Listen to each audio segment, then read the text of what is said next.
Bonjour chers internautes di am mbégte ak contentement comme ni ma koy waxee saa su ne di leen dalalati ci seen biir site bi ngeen taamu di Seneweb TV seneweb.com rawatina nag émission bi tukkal jamono ngeen koy xaar saa su ne muy Au Calme nag dafa daal di doxantu ndànk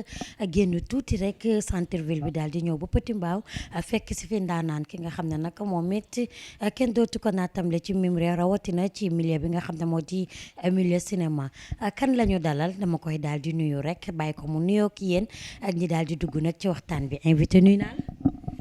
maa ngi lay fay Nabou di la ziar di kontaan ci sa teewaay fii ci Petit Mbao donc di rafetlu lool it sa sa émission di la wax rek ni la dalal jàmm donc Babacar Mbaye Borso comme d'habitude di ziar ñëpp di ñaanal ñëpp jàmm tey ñaan suñu borom boole ñu ko. ku nu ko nar a xañ rek yàlla na la ko yàlla defal yow ba nga defal ñu ko incha allah. mu ngi noonu yéen a gisandoo sama invité muy Babacar Mbaye di acteur di artiste comédien acteur tamit ci série yu bari tey nag dañuy daal di waxtaan ak moom ci wàllum liggéeyam nag la ñuy daal di duggee waaye balaa ñuy dugg ci liggéey bi carrément dañoo tàmm ñun suñu émission balaa ñu ciy dugg dañ lay laaj jaar-jaar maanaam kan mooy Babacar Mbaye lan moo nekk fi yam fan la jaar ba ñëw tey nekk acteur lan mooy sa jaar-jaar. waaw su ma jaar-jaar yomb na pour ma wax ko parce que déjà je suis doomu géwël la benn donc nekkoon dëkk Pikine xam nga Pikine moom daanaanu Sénégal yi boo ci génnee waa Pikine yi la cay des du bari. nekk membre Arcos bu Pikine dirigé par président Leyti Fall donc dugg ci milieu artistique bi en 91 je crois bien c'est en 91 bon maa ngi ci dugg en 89 mais 91 laa commencé di exercer ndànk-ndànk après bon ma arrêté woon benn temps bu xaw a yàgg tuuti parce que boobu suma yaay mi ngi ma commencé woon di ma sonal ci suma métier aussi donc quelque temps après en 2005 la ma sama benn xarit bu tudd Papa Ndéné woo ni ma booy dañu am benn troupe bu nekk Pikine donc dirigé par Mansour Mbaye Madiaga donc dama bëgg nga ñëw foofu comme yow yaa ngi doon def art te xam naa ni li nekk ci yow bon nga bàyyi ko mu continuer di nelaw du yoon.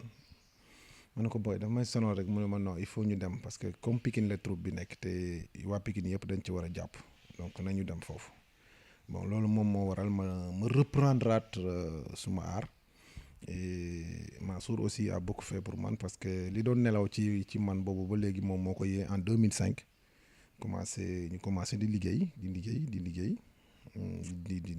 muy produire aussi yàlla suñu borom defal ma ci film yi mu produire yëpp.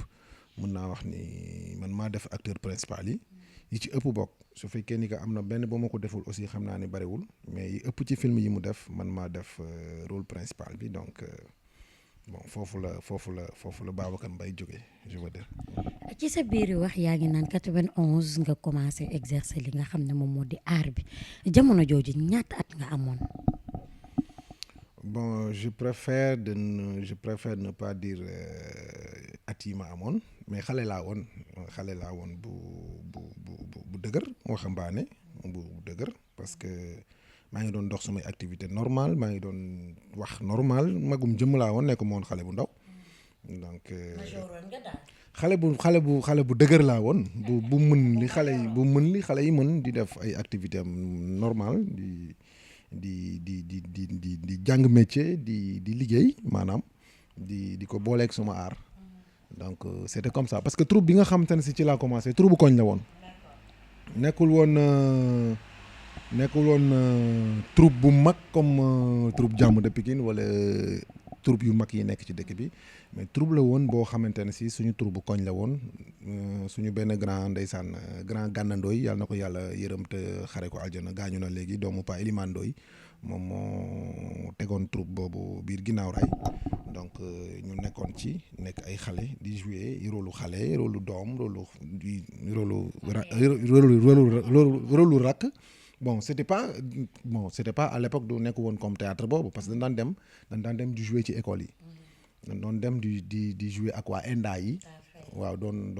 bon parce que moom amoon na link ak ENDA. donc ñu doon dem ci région yi di def théâtre scénique di jouer un peu partout ci école yi colonie de vacances yi tu vois bon di jouer fu nekk donc noonu la commencé woon après bon situation yi xaw a compliqué bon ma arrêté. mu ngi noonu mais à l'époque lan nga doon def ab da nga ko doon boole ak yeneen activité wala da nga toogoon noonu rek. bon man tailleur laa de profession tailleur laa de formation moom laa jàng comme métier boo xamante ne si jàng naa ko ba mu mokk mooy suma métier mais mën naa ni artiste bi nga xamante ne si moom la yàlla suñu borom def foofu la ko jaare parce que ñu ngi nekk ci même allié bi la ñu nekk donc voilà. tailleur de fonction nga yaa ngi koy wax ci sa biir wax yaa ngi ci doon def sa baywaar yaa ngi ci doon baywaar di ci dugg ci théâtre bi ñu jékki-jékki sa waajur bëgg nga delluwaat ñawi ji nga bàyyi donc 2005 nga ñëwaat carrément ci li nga xam ne moom moo di art bi commencé nag di ko booleeg sa liggéey wala da nga bàyyi sa liggéey di ko def moom kese. bon xam nga art dafa fiir art dafa fiir c'est vrai que bi ma koy def nekk xale di ko def maa ngi ko doon def di jàng métier en même temps mais parfois daf lay yàqal parce que daf lay yóbbu à ce que nga teg métier bi nga doon def fële loolu moom moo ci dérangé woon suma yaay ba tax mu ni non il faut nga bàyyi ko pour nga sa métier egg carrément yàlla suñu borom dimbali ma te boobu fekk na ma qualifié ci suma métier bu baax a baax ba commencé di ci am xaalis donc mère bi doon. ba léegi yaa ngi mën a couper yaa ngi mën a dagg. man styliste la de formation. waxuma la ay yu ko yii de yu ndawaan yii de styliste de formation la. boo ma xoolee ne rek di nga xam lu may jàpp ak lu ma dul jàpp. su ma la ñawalee nga yuuxu yow. waaw léegi fàtte nga ñëw bi de. fàtte man may ñëw chaque jour que jëfee damay ñëw parce que maa ngi suma atelier. ñu ngi liggéey. ba léegi ni may waxee ak yow nii sama atelier man maa fay dagg. téer bu ñëw li may dagg moom ngay ñëw. amul kenn ko fay dagg man maay coupeur atelier bi. kon art bi yóbbalu la dara. non bàyyiwuma ko parce que moom mooy suma liggéey la. c'est vrai que art bi bon jël na temps bu bëri ci jël na lu bëri ci suma temps mais maa ngi liggéey normal. moo ngi liggéey normal wax na ko ci biir waxam mu ngi commencé ki nga xam ne moom moo di ndaanaan la di Père Mansour Mbaye Madiaga ñëpp ñu ràññee ko ci c'est vrai que bëri na théâtre yu bëri yoo xam ne def na ko ràññee naa ci jëmm ji am na ci boo xam ne yow ñoom sumbulu yéen ko doon jouer tout le temps mu nekk loo xam ne nag peut-être xëy na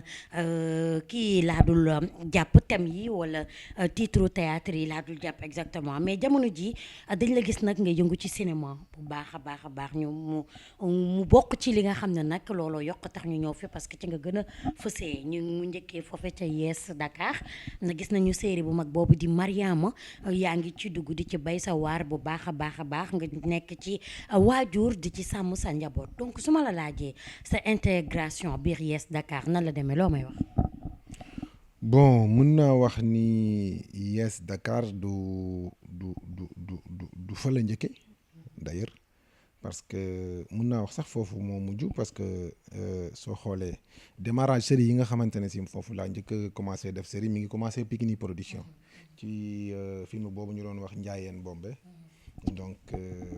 foofu la ñu tàmbalee je veux dire et après la jël le parce que à travers film yooyu ci la ma jibi siir maa gisee parce que je crois que suma benn boy moo ko balancé suma ay photo après à partir de là-bas bon xam naa ciblé la ko defoon après mu woo ma c'est comme ça. D'accord bi mu la wooyee proposé la rôle boobu rôle éducateur rôle boo xam ne maanaam da ngay nekk papa poule nan la def. bon xam nga rôle boobu da ngay nekk à l'aise pour nga nekk ci parce que déjà am naa doom Juliette ak suma doom xam naa ni neexoon nañu su fekkee suma doom magu ko dinañu neexoo ñoom ñaar et personnage boobu noonu personnage bu ma neex la parce que Juliette benn doom la woon pour man et suma doom aussi benn doom la pour man donc rôle bi dafa daje et différence bi ci am juste rek mooy foofu chrétien laa foofu donc et que chrétien yi xam nañ ni Sénégal fii xam nañ ni nit yu jub lañu nit yu véridique lañu nit lañu yoo xamante ne si li nekk ci ñoom moom lañ lay wax du ñu lijjante leneen lu nekkul seen problème donc j'étais à l'aise pour ma def rôle boobu moo tax biñ ma ko proposé ma nangu ko def. nga am ci jarbaat bu doy waar muy Charles ma koy nuyu de passage mu nekk ku doy waar ak koo xam ne loo leen lal mu teggi ëpp na leen xel du ma ne moo leen ëpp xel sax waaye maanaam fa xelam di yéeg yéen doo leen xalaat ne sax ne xale bi fit bi am na ko nan ngay dundee ak moom. waaw loolu bokk ci yeete rek xam nga personnage moom pour que mu nice dëgg il faut nit bi acteur bi nekk ci powu personnage boobu et que Charles mi ngi ci powu personnage am et c'est très bien mu defee ko comme noonu mu koy defee parce que loolu la personnage bi laaj su fekkee ni que awul foofu rek man li may jouer sax du génn donc moom aussi li muy jouer pour mu génn il faut man li may def ma accepter moom li muy def maanaam di recevoir li muy joxe pour que ñu mën a sentir carrément xale bi ban façon nit la et que mu nekk nit bu lóobu bu doy waar teg ko ci bëgg benn nit ni par force day nekk ak moom donc c'est comme ça. mais tàng bi nga tàng sa kër di safal sa doom ndeke da ngay xof daw nga de Charles fi mu ne dalaa am dans l'ordre nga daal di daw. c'est tout à fait normal xam nga bu fekkee ni que nit da nga am benn posture bi suñu borom def xale bi nattu la yàlla nattu la ba xale bi am fu mu dugg ak yow am ay image yu mu am ci yow. yow en tant que nit boo am xel li nga xamante ne si moom ngay wut moom mooy jéem a fexe ba image yooyu noonu mu bañ ko yàq donc loolu moom moo tax da ngay céder forcément su fekkee ni que nag ni dafa dugg ci fiction c'est tout à fait normal noonu rek lañ ko mën tegee il faut fu la dugg. mu ngi noonu mais tamit xof ba bëgg yàq tamit sa vie wu doom parce que xof ba bëgg ko jël may ko sa doom nekk na lu doy waar. non may ko sa doom àggaguñ foofu. non àggagoo leen fa parce que sa doom a def lal pexe mais bu sa doom la doon pexe fi mu ne nii ragal nga ba naroon ko saaxa Juliette. non xam nga personnage boobu au moment où ñu teg la fenn fii doo mën lu dul nangu ay proposition pour ut beneen pexe boo ko jaar tu comprends donc xam naa foofu la jibi jëm ak public bi mais bon ñu ngi xool comme ñun ay acteurs lañ rek. scénario bi fi mu jëm moom mi ko bind moom moo koy xam donc xam naa ne mu ngi déglu na fexe ba relation Doudou beeg Juliette ba mu ko yàqaat ndax gisaat nañ beneen lobby ci ginnaaw bëgguñu benn problème mu ngi noonu ci biir loolu ci tournage boobu ak xale yi parce que tourné ak ay ado yomb nag yombul ban lan nga jàng ci xale yooyu ak lan moo la ci gën a neex bu dee tamit am na lu la ci naqari lan la. bon dara naqariwu ma ci parce que déjà temps bi ñuy nekk bariwul. donc da ngay ñëw am sa séquence ñëw convoqué la à 15h tu passes nga def sa séquence après dem donc temps boobu bariwul pour nga mën ci xam nit bi carrément lan mooy jikkoom lan moo la ci neex wala lu la ci naqari. mais parfois nga joué lu la metti tamit. bon musuma arrivé nag musuma. li nga joué yëpp neex na la. musuma daal bañ lay fekk ci hôtel bi di la photo yëpp metti wala. amul benn rôle bu ma si mës def bu ma déranger. amul dama koy sentir def ko. parce que am naa fulla ju toll ni su fekkee ni que rôle bi bëgguma ko def na ma ko def. tu comprends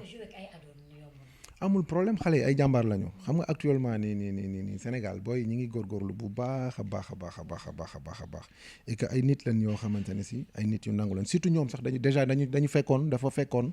ñoom ñu nekk suma ay doom déjà parce que tourné nañ film sama kër man ak ñoom. tourné nañ film boo xamante ne si film koor la ñu ci doon waxtaan man ak ñoom ñu nekk suma ay doom donc. complicité bi doon na jàll normal man ak ñoom donc bu yàlla defee aussi ñu tase foofu dafa gën a neex parce que sama ay xarit lañu xale yi suma ay xarit lañu macha allah waaw elle est bien ma fille elle est adorable nit la bu elle joue bien son rôle jàmbaar la waaw mi ngi ci powu personnage am carrément macha allah. chrétien la de nature wala po bi la ko rôle bi rek. rôle la rek rôle la bu mu interprété rek. dafa nekk loo xam ne daf ko interprété ba mu ah mais bien sûr man duma chrétien. taalibe Cheikh Serigne Babacar Sy la. non yow on peut comprendre. yow on peut comprendre parce que ndaanaan nga maanaam da nga ramper da nga jàng aar mais xale yii di doog a jug donc mu nekk loo xam ne c'est impressionnant. non nekk gu ma ndaanaan nag ndaanaan yi ñu ngi ci kaw ndaanaan yi grand yi ñooy ndaanaan yi. grand yi ñoom ñooy ndaanaan yi ñun ba léegi ñu ngi tarbiyu ba léegi ñu ngi nekk ay ndongo di gëstu di jël ci ñoom di dolli ci li ñu am pour jéem a. da nga modeste mais amul problème. ban rôle moo la gën a neex ci Mariama. voilà dans le cadre général lan moo la ci gën a neex. bon xam nga maanaam sous-thème bi mu def entre jullit bi ak chrétien bi sous-thème boobu neex na ma trop parce que xam nga Sénégal dañu dëkk ak suñu ay mbokk chrétien ñu nekk dëkkin bu nice donc au moment où mu andi problématique boobu teg ko rek kii chrétien la kii jullit la chrétien bi ne du may doomam bi jullit histoire bu ma neex la ci film bi waaye. histoire bu la touché la quoi. histoire la bu nice ci film bi d'ailleurs ma interprété ko daf ma neexoon waaye. ci biir loolu sa enfance wala dara est-ce que mës nga dund benn anecdote boo xam ne à chaque fois soo ko xalaatee rek daf lay daal di toucher trop. suma enfance bon xam nga man suma yaay moo ma yar suma yaay ak suma papa laa nekkaloon donc j'ai pas bon mën naa wax bokkoon naa ci xale yi yàq woon yi seen parents yi yàqoon ñu nekk ak sa papa nekk ak sa yaay tu vois et puis sa yaay ngi fii sa papa mi ngi fii su teyee yaa ngi sa kër famille papa su teyee yaa ngi sa kër famille yaay xam nga da ngay nekk xale bu ñu gâté de trop donc j'étais un peu comme ça donc bon je vois pas loo xamante ne si doon naa ko dund bi ma nekkee xale mu metti woon ma non. bi nga màggee aussi amul anecdote boo xam ne dund nga ko. bon amoon naa am na looy dund mu naqari la parce que amoon naa jabar mu gaañu ça fait mal nga am jabar après moom mu décédé dundu leen lu yàgg mu décédé ça fait mal mais bu dul loolu bon su ma àdduna maa ngi sant yàlla suñu borom parce que mi ngi may dimbali maa ngi dund feebaruma macha allah maa ngi sant yàlla maa ngi wax maa ngi dox gumbawuma yàlla suñu borom may ma loolu te am na suma ay morom yu mu ko xañ am na suma ay morom yoo xam si gënuma leen yaay gënuma leen papa mënuñu wax ñenn ñi mënuñu dox ñenn ñi mënuñu gis ma leen di nuyu de passage di leen ñaanal suñu borom defal leen jàmm la mu leen xañ ci peut-être cër mu may leen ko ci wërsëg suñu borom guddal seen fan wéral seen cër donc maa ngi. looloo tax nga nekk papa poule ci sa doom xaw ci napp tuuti ndax li yaayam dundul lu yàgg. bon c'est pas ça mais papa bu nekk da nga war a yore sa doom da nga war a bàyyi xel ci sa doom da nga war a tenir compte ci avenir am da nga war a tenir compte ci éducation am donc loolu la rek et puis suma doom suma xarit la suma confidente la dañuy waxtaan man ak moom elle est adorable nit bu suma xarit la quoi nit la bu ma neex même bu fekkee ne da ngay dindi cadre doom teg ko na la suma xarit la waaye. tey rôle yi ngay incarné yëpp di ko interpréter nan nga koy dundee ak sa entourage surtout ak sa famille ak sa doom ak ñëpp daal. bon c'est compliqué parfois parce que ñenn ñi duñ comprendre ne lii rôle la rek personnage la ñenn ñi duñ comprendre loolu mais suma famille amuñu ci problème parce que comprendre na ñoom xam nañ kan mooy Babacar Mbaye Borso ñoom xam nañ ko suma doom aussi xam na ko à l'école parfois gars yi takki ne ko mais moom day comprendre xam nga parfois moom si wàllu boppam sax moom mooy dagg yenn yi gars yi dox di ma ko yónnee moom ci boppam. mais mësuñu la ci indexé dara naan la paa bi dafa soof trop wala rôle alal bi boobu moom dañ ciy ñëw tegal sa loxo foofu ñu ñëw ci. dañuy pose ci question boobu dugg ci lii ci série bi nga xam ne nag jamono ji mu ngi daal di tukkal jamono mais ci question boobu ma la laaj ci alal mosuñu la ci indexé dara même avant alal nga joué benn rôle tax dox ci mbedd ñu saaga la war ñu wax ci sa doom lu metti ba mu ñëw di ko jooy kër. non moom nag mosu ci jooy mais man souvent ma dégg ko souvent ma gis nit ñi ma yow da nga réew naturellement da nga réew yow ko réew nga. da nga soof yow da ngaa soof da nga sonal da nga surtout rôle yu ci bari yu ma doon joué ak Soumboulou xam nga Soumboulou dañu amoon complicité dafa amoon complicité bu bari bu nekkoon entre man ak moom donc jeu bi da daan réussir léegi bu jeu bi réussir rek ki toog da koy yëg léegi au moment mu yëg ko rek nag léegi mën na la ci ñenn ñi dañ la koy coller ñu gaañ bi il est comme ça ñenn ñi dañ lay fan ñenn ñi dañ lay sànni xeer mais bon c'est comme ça parce que ñun ñoo opté nekk ay artistes comédiens te artiste comédien rôle am moom mooy xool li nga xamante ne si warul mu wax ko xool li nga xamante ne si dafa war mu wax ko et puis bon. la vie. mais ci biir loolu mosuñu la wax da ngaa bëri titre de nature. man moom ci da ngaa bëri titre la yàgg naa koo dégg. mais man est-ce que bëriwoo titre de nature. bëriwuma titre je suis naturellement comme ça. xam naa ne bu ñu jàppee ne peut-être aussi damaa bëri titre xam naa ni bon xëy na rek. mais man jàpp naa ni amuma parce que bon gisuma lu tax ma war a bëri titre. bu fekkee xaalis aw ma ko déjà je suis en location aw ma kër gi ma dëkk moom moo ko dama ko loué d'accord lan mooy sama liggéey artiste comédien laa gëm naa ne nag métier bi gën a noble ci métier yi am ci àdduna man moom laay def mooy artiste comédien loolu rek mën na ma loolu rek su ma neexee ma tiitaru nekk artiste nekk bi ma nekk artiste comédien su ma neexee ma tiitaru te loolu taxul may doser donc gisuma lu tax ma war a doser parce que. sa nature la quoi mais da ngay dégager benn bëri tiitar ci say rôle xam nga daal di wax.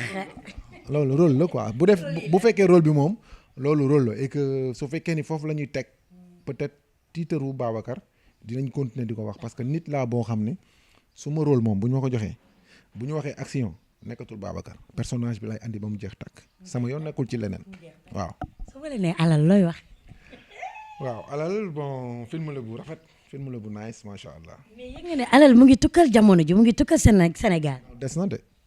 alal des na de seetaanagu leen dara. Babacar nag bu ñu doggali. je te jure seetaanagu film la bu amam solo sénégalais dañ ko war a xool et puis yéen ñëpp yéen a war a jàpp ci promouvoir film boobu parce que njariñu sénégalais yi la alal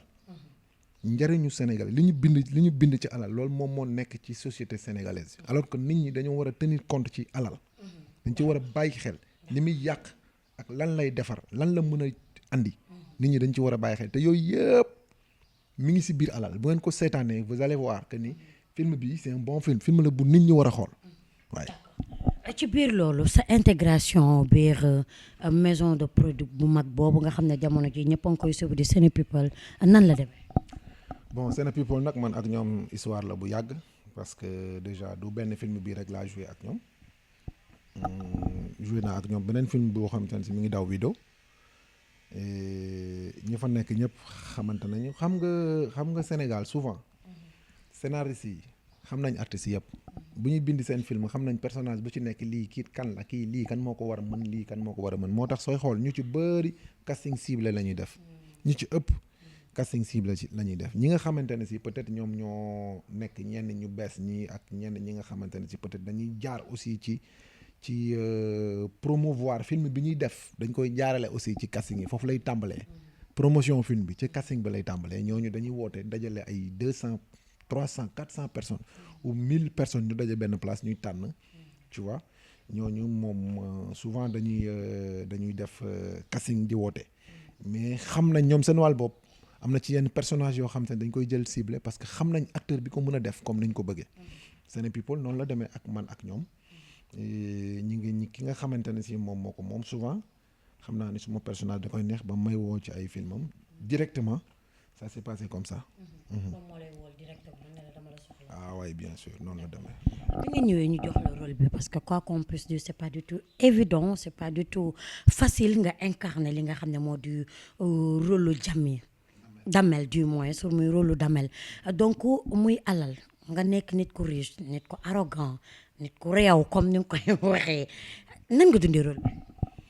waaw rôle bi c'était pas difficile et mënul sax jafe rôle bi mënul jafe pour ma def ko parce que vu ma formation artistique je dois être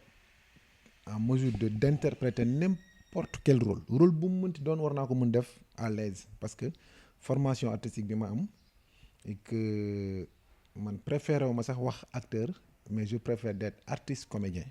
personnage bu ma neex mën naa ci dugg parce que jàng naa ko ah même bu dul lool sax waxuma dara sax mais su ma nekkin biir Arcos banlieue rek war naa mën a tax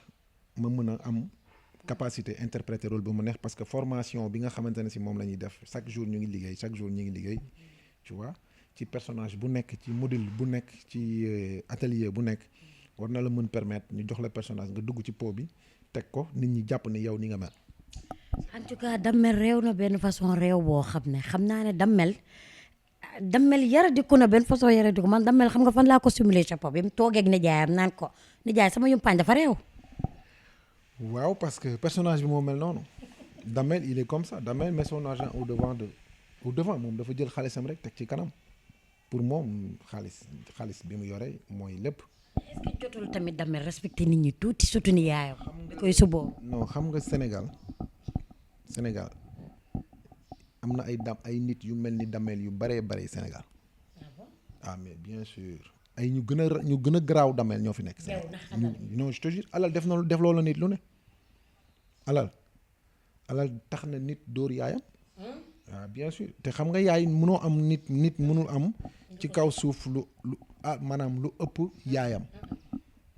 nit mënu am alal ba alal bi ëpp doomam.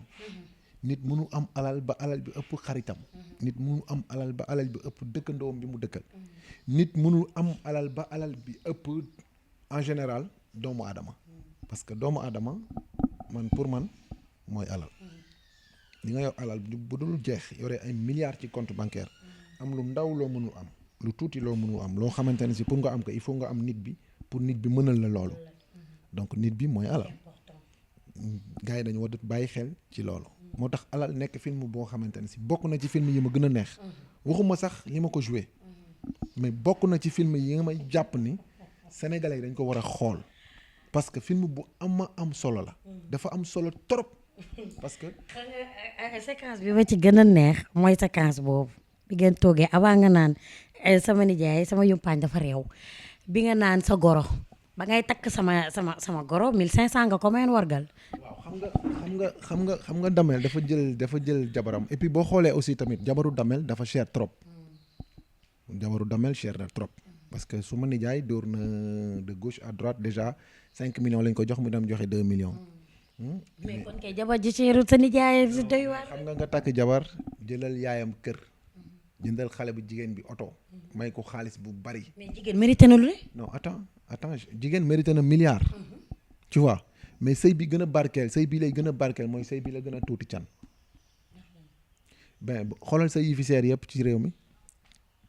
xoolal Sénégal sëy yi ñu fi takk ay 30 millions jëm kaw yëpp 3 mois lay duré sëy ba tas ku na dem. parce que dina am lenn luy nekk ci biir loo xam du alal jaa koy def mais leneen lu bokkul ak alal moo koy def donc loolu il faut ñu ciy tenir compte il faut ñuy tenir compte ci kan yi sëy bi du alal ji mais sëy bi am na leneen lu bokkul ak alal parce que ñun ay nit lan matuñu waaw léegi au moment où ñun matuñu rek am na kenn ku mat kenn ki mat kooku kan la kooku mooy yàlla suñu borom léegi nag su fekkee ni que yow nit bi da nga bëgg a taxawaay yàlla problème day ñëw ci sëy bi te parfois nit ñi dinañ téye seen alal jàpp ni alal bi war nañ ci mën a téye jigéen bi nu mu leen neexee alors que nit que su fekkee ni dafa tombeek moom du alal lay xool gëm na yàlla jaayul boppam jaayul ngoroom jaayul personnalité am sa alal du ko xool loo mënti teg yoonam nekku ci li muy dëgg ak li war a am moom loolu lay gis yow mi jël alal teg nag doo mën a gis loolu da ngay jàpp ni yow say bëgg-bëgg dafa war a nekk loolu mooy waral say yii di tas.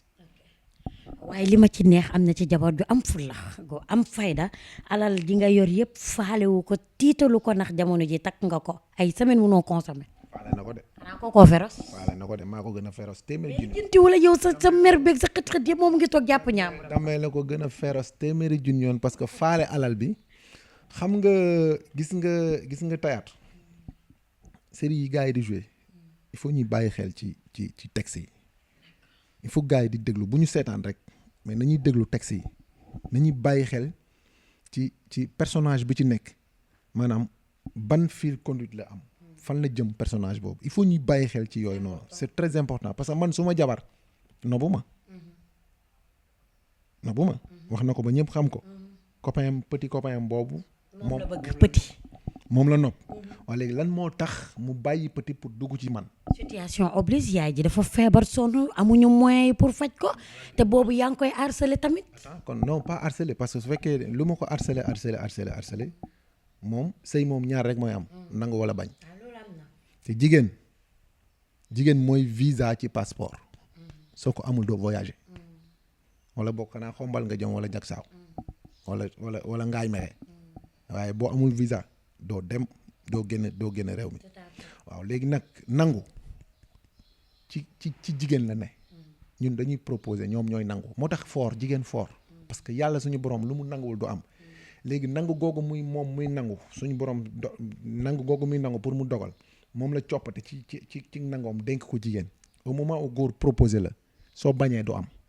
soo nangoo rek moo am xanaa xamoo problème yi am ci réew mi yëpp. tax moom bañoon na mais bàyyi ma ko forcé mariage forcé la de. attends je t'explique li tax moom mu dugg moom mooy dafa bëgg maanaam situation bi mu nekk mu génn ci pour dimbali yaayam jàppale ko loolu moom moo tax mu nangu léegi lu tax mu nangu dëgg alal moo tax mu nangu waaw léegi alal boobu mu tax mu nangu nag am na prix boobu moom mooy dameel il faut voilà léegi gis nga personnage boobu ñuy dérouler il faut nit ñi suivre ko pour ñu mën a xam histoire bi fan la jëm c'est très important dafa am solo xam nga il faut ñu seetaan ko ñuy déglu ñuy xool lan moo andi lan et puis ñu xool fan la wànneen di mujj ak bëtam parce que Damel doy na waar de Damel dafa doy waar trop mais déglu leen aussi message yi Damel di wax. ñu koy nuyu de passage BBC moom it mu nekk nit ko baax sama magu bopp maa ngi lay nuyu di la jaajëfal di la wax ne noonu la fi nga ko jàpp foofu la régleel ma Damel ci biir loolu nag mu nekk série boo xam ne moo mujjee juddu ci série mais jamono ji àdduna wër nga këpp ñëpp a ngi koy bàyyi xel ñëpp a ngi koy seetaan dem na ba commencé nekk dorog ci nit ñi bu ñu gisee notification bi dañ koy mujj agressé donc mu nekk loo xam ne am na solo mais bu ñu jógee ci loolu wax nga ko ci sa biir wax te jamono ji dañoo toll ci jamono boo xam ne dëkk bi dafa daal di yëngu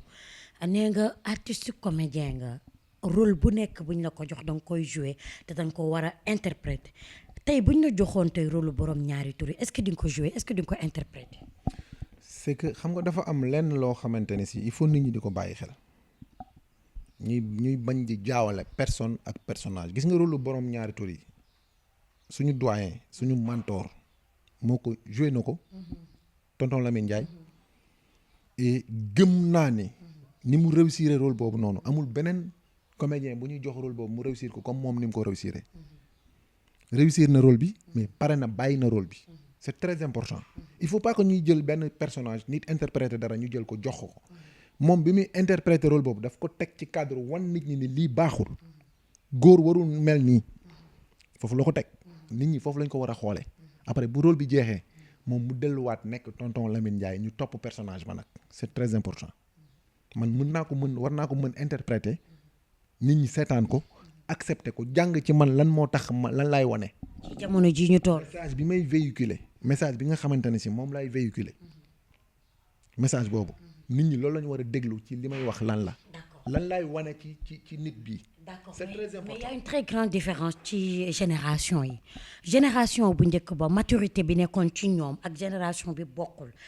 te génération yi tamit boo yemuñoo parce que bu njëkk ba dañ doon dund théâtre bu njëkk ba gars yi dañuy dund li nga xam ne moo di seen moo leen daan wéttali te dañ ci doon bàyyi xel ci jàngale bi nga xam ne moom la acteur yi wala comédien yi doon jàngale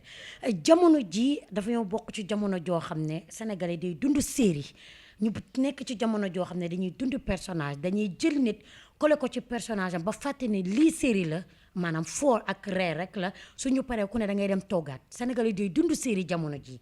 ñu nekkaat ci jamono joo xam ne nag borom ñaari tur yi mu ngi lëmbe réew mi sonal nañu tout le temps yaa ngi dégg vidéo yi tout le temps tout récemment ci 15 août bi dégg nga xale yi ñu ne jàpp nañ leen fële ca Ngor extra ca Yoff extra mu nekk loo xam ne dafa nekk loo xam ne jamono ji actualité la est-ce que jamono ji tey nga mu nekk ñaari problème non seulement affaire borom ñaari tur actualité la ba pare mu nekk loo xam ne sénégalais yi dañuy dund li nga xam ne moo di personnage bu ñu woowoon Babacar tey jox ko rôle boobu est-ce que dina ko jouer. mën naa ko jouer parce que man je suis musulman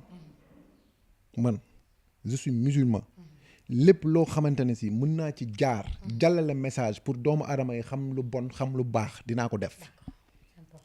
personnage bu ma mën a def tey bu ma joxoon personnage bu Bilal ma war ko jouer dama ko jouer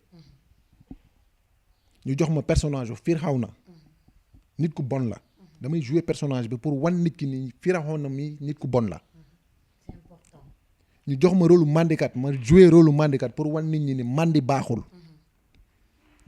ñu jox la rôle kuy fen dañ ko war a interpréter nga mën caa fen mën a fen trop ba doomu aadama yi xam ni fen baaxul parce que suñu diine l'islam daf ñuy tere fen tu comprends donc ni nga xamante ne si ñoom laa amee obligation en tant que artiste comédien en tant que acteur en tant que yonent en tant que nit kuy véhiculer message pour wan doomu aadama yi ni fi ñu war a jaar ak fi ñu warul jaar droit bi ma am ci interpréter yenn personnage yooyu noonu droit boobu laay am pour ñu jox ma rôle borom ñaari tur boobu ni ma kii rôle bii lay def ma interpréter ko pour wan nit ñi ni góor warta am ñaari tur góor benn tur la war a am man pour ma jouer ko foofu laa koy teg et war naa ko mën jouer pour wan nit ñi ni baaxul foofu laay teg man su ma ko jouer foofu laa koy teg tey ban message ngay jox jeunesse bi parce que tamit quoi qu'on peut dire képp kuy parent tiit nga que muy góor que muy jigéen ndax phénomène yu borom ñaari tur yi phénomène u lesbienne phénomène u xale yi nga xam ne ñu ngi ci def ay vidéo ca Mbour xam gis nga li nga xam ne moo fi xew te ay xale yu de rien du tout ñoo koy def des mineurs tey en tant que porteur de voix ban message ngay joxe ci phénomène yooyu jamono ji di tukkal suñu Sénégal. waaw li ma leen wax li may wax mooy maam na parents yi bàyyiwaat xel seen njaboot yi parce que gis nga am xar bu amul gétt réer da koy yomb te gis nga suñu njaboot yi suñu doom yi ñun ñoo leen war a yeew fi ñu leen war a yeew fan leen di yeew nag dañ leen fay yeew ba na doonee tout tànk dañ leen fay yeew di leen jox ay valeur di leen wax seen bopp di leen xamal ñoom ñooy kan di leen xamal fan lañu bokk di leen wax li leen war ak li leen warul di leen ko wax mais di leen ko wan c'est très important parce que xale yi léegi réer nañ réer goo xamante ne si parents yi am nañ ci part de responsabilité bu rëy parce que bu fekkee da nga jur doom mu nekk jigéen amul xam-xam pour mu am xaalis day jafe parce que xaalis xam-xam a koy andi balaa ngay ut xaalis da ngay ut xam-xam ba pare boo amee xam-xam ba pare ut xaalis day ñëw donc xale yi dañ leen def si ñoom xam-xam deuxièmement nañ leen wax seen ay valeur ñoom ñu xam ñoom ñooy kan ba fu ñu mënti dem ci àdduna dara du fëkk seen ay bët mais Sénégal ngay gis xale bu jigéen bu dem toog liggéeyut xëyut gontut amul salaire u 100 francs bu fixe yor téléphone buy jar 1 million dëkk ci appartement buy fay 250 000 francs chaque fin du mois muy jël ravitaillement complet teg kër papaam ak yaayam te duñ ko laaj fan la ko jëlee c'est pas normal c'est pas normal xale bu jigéen bu jël xale bu góor bu jël jigéen may ko 2 millions de francs CFA te takk ko pour lan yow kii takkoo ko nga jël 2 millions may ko après nga ne da nga ko bëgg nga may ko 2 millions tey suba nga may ko 1 million gannaaw suba nga ñaan ko mu may la benn yoon ñaari yoon ñetti yoon doo ko may 100 francs te saa yoo ko soxlaa mu ñëw wuy si la foofu lañ jëm jigéen boo ko bëggee soo ko naree may ñaari millions jël ko jox ko baayam mu may la ko soxna appartement bu nga koy jëlee 250 000 di ko fa fekk te takkuloo ko takk ko di ko fa fekk loolu moom mooy dëgg mais il faut jigéen ñi ñoom ñu nangu loolu ñu xam ne ñoom ay jigéen lañ dañoo am valeur suñu jigéen ñi dañoo am valeur dañoo am doole parce que la femme dirige le monde parce que c'est la femme qui dirige c'est lui qui dirige le monde seen doole ñoom rek la ko yàlla jox nañ ko xam nañu xam ni ñoom yàlla suñu borom dafa leen fonk dafa leen teg fu mu tegul dara ñu fonk seen bopp xam ñoom ñooy kan bañ a nangu benn xale bu góor bu leen kale-kale benn xale bu góor bu ñëw caxat-caxatee leen sànni leen fële dem yoonam c'est pas bien soo xoolee personnage pourquoi ma lay wax gars yi nañ suivre alal gis nga yii ñuy waxtaane nii yëpp dafa nekk ci biir film boobu gis nañu ci ñaari sœuru petit yi gis ngeen ko ni ñuy doxalee mu nekk loo xam ne te seen yaay moo leen koy def la ndax lan alal ce qui veut dire que ñun li ñuy nekk di waxtaane yëpp dafay tourner autour de l'argent de l'argent ah c'est important et que l'argent xaalis kayit la bu ndaw bu ñu soxla pour faj pour mën a def yenn besoins yi doon dawaane rek mais dëgg xelu alal ci nit la nekk donc il faut ñun ñu comprendre loolu man jeunesse bi li ma leen wax moom mooy nañu dal te xam ni àdduna dafa yàgg gars yi dañuy wax yàggut àdduna dafa yàgg nit moo yàggul il faut ñuy tenir compte ci ni yàggaayu àdduna bokkul ak yàggaayu doomu aadama ndax nit yàggul soo fi dundee lu mu dee lu mu bëri 100 yaakaar naa ni 100 yi soo koy dund sax la cay des du la neex parce que doo mënal sa bopp dara donc yàggul dund doomu aadama nañu bàyyi xel loolu nañu bàyyi xel ni seen avenir mi ngi seen loxo nañu bàyyi xel ni réew mi ñun ñoo ko moom képp ku ko mënti yore da nga koy bàyyi dem keneen ñëw yore ko te boo koy bàyyi da nga ko war a bàyyi ci suñu ay loxo donc nañu bàyyi xel ci ni que ni ñun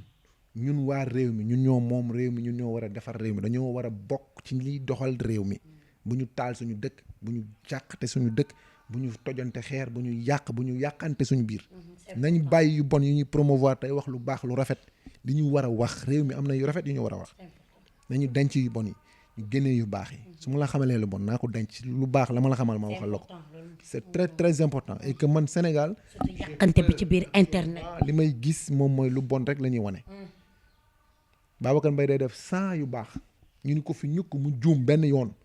ñu tasaare ko ci àdduna bi yëpp alors que sang yu baax yooyu nga xam te ne moom la defoon nit ñi mën nañ ko tasaare mais doo ci dégg benn bu baax bu ñu wax loolu pour lan la réew mi nañu delloo si xel yi ñu nekk ci jàmm bokk ndey bokk baay yëkkatee ndoo dóorandoo Sénégal avancé wallahi lazim amul leneen mu ngi noonu mu nekk kàddu yu am solo di Babacar Mbaye artiste comédien boo xam ne nag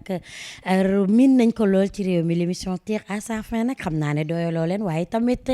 fokk rek ñu daal di ko daal di tëj dañ koy daal di bàyyi mu wax projet am waaye tamit jaaree fa tàggatoo ko mbokk internet Seneweb TV seneweb.com.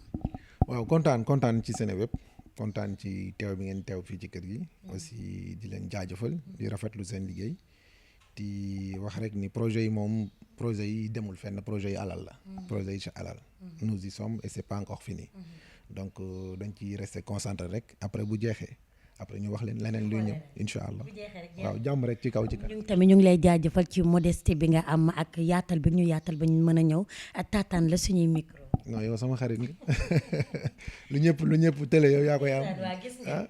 mu ngi noonu l'émission tire à sa fin doon am mbégte rek ak contentement comme ni ma koy waxee saay su ne waaye tamit balaa may tëj damay remercier samay sponsor ñi nga xam ne ñoo jàpp ci liggéey bi di ko njëkkee ci salon La Sophie foofee ci diwaanu HLM 1 raay bi Cité Bissap nga xam ne maquillage bu yanj bi moo fi daal di jaar di remercier Ndey Kumba borom VIP hair nga xam ne perruque bu nice bi aussi moom moo fi daal di jaar doon am mbégte rek ak contentement dalaloon seeni acteur préféré di leen jox dig daje